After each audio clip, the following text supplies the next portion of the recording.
وعن أنس na kutoka kwa Anas radhiyallahu anhu anasema, Anas ibn Malik radhiyallahu anhu anasema, mina sunna, katika sunna, idha tazawaja ar-rajulu al-bikr, atakapooa mwanamume mwanamke bikra, mwanamume atakapooa bikra. Walbikru ni mwanamke ambaye hajaingiliwa kisheria, hajaingiliwa kule kuingiliwa, hata kama amemwoa wiki ya jana alafu wiki hii akaoa mwingine, yule ambaye tayari alishamwoa yeye ataitwa ni thayyib, na huyu ambaye amemwoa leo atakuwa ameoa bikra, ambaye hajaingiliwa kuingiliwa kisheria. Akioa mwanamke namna hiyo, aqama indaha sab'a, anakaa kwake siku saba. Aqama indaha sab'a, anakaa, kwa maana atabakia kwa mke huyo siku saba kabla ya kugawa zamu. Hizi siku saba hizi hazina mahusiano kabisa na ile iliyozoeleka katika jamii kwamba mtu akioa basi kuna saba, kuna kitu anaita saba, alafu ikishafika saba wanakuja kumtoa mwali kutoka kwenye saba. Hiki kitu hamna. Haya ni masala ya mgao, kwa maana huyo ameoa mke mpya na wakati alikuwa na mke mwingine. Hapa si kuna zamu? Je, aowe leo halafu aanze kugawa zamu, yaani leo alale kwa huyo mke mpya, kesho aende kwa mke wake wa zamani? Pana sheria ikamwambia akae kwake huyu mpya siku saba. Tena yule ambaye amemwoa, ambaye alikuwa hajawahi kuingiliwa kisheria, akae kwake siku saba. Thumma qassam, kisha agawe siku. Wa idha tazawaja thayyib, na akioa mwanamke ambaye alishaolewa alafu akaachika, au aliyefiwa kakaa mpaka ida ikaisha, ni thayyib, aliingiliwa au kuingiliwa kwa kisheria. Aqama indaha thalatha, kwa huyu atakaa kwake siku tatu kabla ya kugawa. Thumma qassam, kisha atagawa. Anasema huyu mpya, huyu mwanamke mpya, sheria imemruhusu huyu kukaa kwake siku saba, kwa sababu mara nyingi nafsi ina mili na kuelemea kwa huyu mwanamke ambaye ni mpya, amemwoa bado ni mpya, anatamani awe akaikae naye muda mrefu. Sasa kule yale matamanio yako ya kutaka kukaa naye muda mrefu, sheria ikakupa siku saba. Sheria ikakupa siku saba, kaa naye siku saba, mfurahi, naam, mle asali, shahrul asali, sijui wanaita wenyewe, mwezi wa asali na nini. Lakini sasa kuna usbu al-asal wiki ya asali, na sio mwezi. Naam, mwezi yule ambaye peke yake, yule ambaye umemwoa wa kwanza. Naam. Kwa hivyo kaa naye siku saba. Nafsi ina mili, nafsi inapenda, kwa sababu ya upya na nini, napenda kukaa naye. Wasema kipya kinyemi, an-nafsu tamilu ilaiha. Naam. Kwa hivyo sheria ikakupa siku saba ukae naye. Ama thayyib, huyu yeye kwa sababu ashazoea ndoa, lakini katika masala ya ndoa si mpya, huyu yeye kaa naye siku ngapi? Siku tatu, kwa sababu ashaoa, zinamtosha siku tatu kukaa naye katika na siku zake. Yani hizo siku saba hizo na hizo siku tatu ni michana yake pamoja na nyusiku zake, nakaa kwake. Lakini ikitokea labda akakaa kwa huyu thayyib siku saba, basi atatakiwa kuzilipa.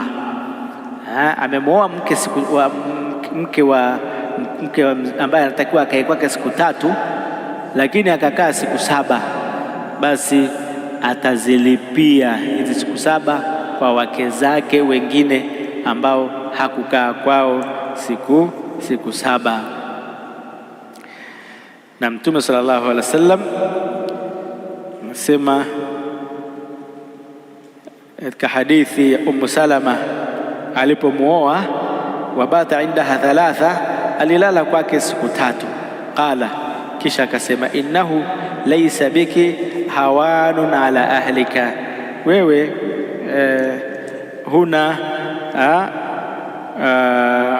hawanun ala ahlika, in shi'ti, ukitaka sab'atu laki, ukitaka nikufanyie siku 7, nikae nawe siku 7. Wa in sab'atu laki, na nikikufanyia wewe siku 7, sab'atu nisai, nitawafanyia wake zangu wengine ambao sio wewe siku 7 vile vile, kwa maana nitaenda kuwalipia siku 7, kwa sababu sikuwafanyia wao siku 7, nitakwenda nitazilipa kule. Naam, muttafaqun alayhi. Hadithi ya juu hii hadithi ambayo kwenye matni ya kuhusiana na kugawa zamu baada ya siku 7 na kugawa zamu wa thayyib baada ya siku 3 ni hadithi ambayo ni muttafaqun alayhi. Waqalat Aisha, sema mama Aisha radhiallahu anha, kana Rasulullah sallallahu alaihi wasallam idha arada safaran. Yani yote haya ni mambo ya uadilifu kwenye ndoa. Ukioa mwanamke ambaye ni bikra, uadilifu wa kuanza kugawa zamu ni siku 7 kwake, kisha uanze kugawa zamu. Kwa mke mkongwe ni siku 3. Sasa unataka kusafiri na wewe una mke zaidi ya mmoja, utasafiri na yupi? Ukimchukua huyu huwa atalalamika, ukimchukua yule watatu au wengine wawili watalalamika. Anasema mama Aisha, kana Rasulullah sallallahu alaihi wasallam, alikuwa Rasulullah sallallahu alaihi wasallam idha arada safaran, akitaka kusafiri, aqra baina nisaihi, huwafanyia kura baina ya wake zake, hufanya kura, wanapiga kura. Fa ayatuhunna kharaja, yoyote yule ambaye itatokea sahmuha, itatokea kura yake au sehemu yake, kharaja biha, anatoka naye. Kwa hivyo upigaji wa kura unakuwa kwa namna tofauti. Kama labda kuna vitu anaweka pale, atakayebahatika kuchagua kimojawapo basi ndio ambaye atakuwa anatoka naye. Kama una wake wawili, basi unaandika vikaratasi, kimoja umeandika safari, kingine unakiandika unabaki alafu unavirusha pale. Atakayeokota safari ndio utasafiri naye, anayeokota za kwake nabaki, basi anabaki. Naam, na uadilifu unakuwa hivyo, na hakuna atakayelalamika kwa sababu umefanya vile, umepiga kura, imemwangukia yule. Naam, ni Mtume alikuwa akifanya hivyo, alikuwa akihitaji katika safari zake awe na mke ambaye atakuwa anamhudumia huko safarini. Kwa hivyo anafanya kura. Wa idha asqatatil mar'a haqqaha min alqasm, na mwanamke akiangusha haki yake ya mgao, ile haki ya kwenda kulala kwake, yeye akaiangusha, yani akasema, mimi bwana ambaye mmewe usije kulala kwangu, usije kulala kwangu, na mume akakubali, na mume akakubaliana na hilo, inajuzu kufanya hivyo, inajuzu, kwa sababu hiyo ni haki yake, ameiangusha mwenyewe.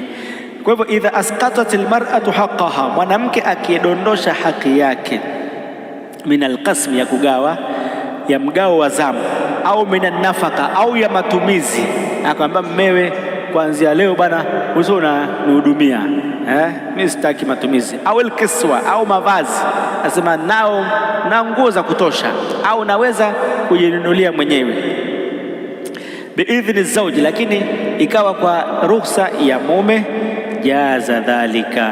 Ina maana kwamba anaweza yeye mwenyewe akamwambia mmewe, bwana, mimi na siku zangu zile ambazo nakuja kulala hapa siku mbili kila kwa wiki siku mbili, sasa mimi nazitoa kwa mke fulani, mkeo fulani, utakaa kwake siku zote, usio unakuja kulala kwangu. Mume anaweza akakataa, mimi sitaki, nitakuwa nakuja kulala hapa, anaweza akakataa. Lakini mume akiridhia akasema sawa basi. Kadhalika anaweza huduma na matumizi ya chakula na vitu vingine, mavazi na nini, anaweza akadondosha hiyo haki, ni haki yake mwenyewe. Na ilitokea wakati wa Mtume sallallahu alaihi wasallam, mama mmoja alihofia kuachwa na Mtume sallallahu alaihi wasallama. Naam, huyu mama alikuwa amezeeka, amekuwa mzee sana, akaona sasa hapa ndio mama Sauda huyo, akaona hapa nimeshazeeka namna hii, huenda Mtume akaniacha. Naam, naye anapenda awe mke wa Mtume mpaka peponi, afufuliwe na nani? Afufuliwe na wake za Mtume, naye akiwa katika wake wa Mtume sallallahu alaihi wasallam. Basi akatoa siku zake, siku yake ile ya zamu yake akampa mama Aisha radhiallahu anha. Ndo hapa anasema waqad wahabat Sauda, na alitoa zawadi Sauda bintu Zam'a radhiallahu anha yaumaha li Aisha, alitoa siku yake kumpa Aisha, alimpa Aisha. Fakana nabiyu sallallahu alaihi wasallam yuqsimu li Aisha yaumaha wa yauma Sauda, ikawa Mtume sallallahu alaihi wasallam anagawa kwa Aisha, anamgawia Aisha siku yake na siku ya Sauda. Kwa hivyo ikawa anakaa kwa Aisha siku mbili, kwa wake wengine anakaa siku moja moja, lakini kwa Sauda haendi kulala kwa Sauda, kwa sababu Sauda siku yake ameitoa kwa nani? Ameitoa kwa Aisha radhiallahu anha.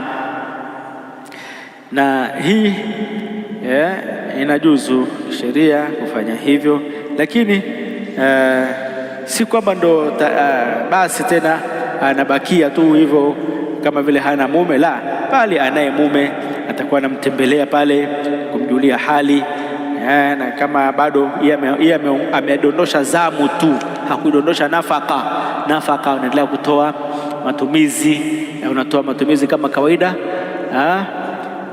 isipokuwa tu ile zamu ya kulala haji kulala pale.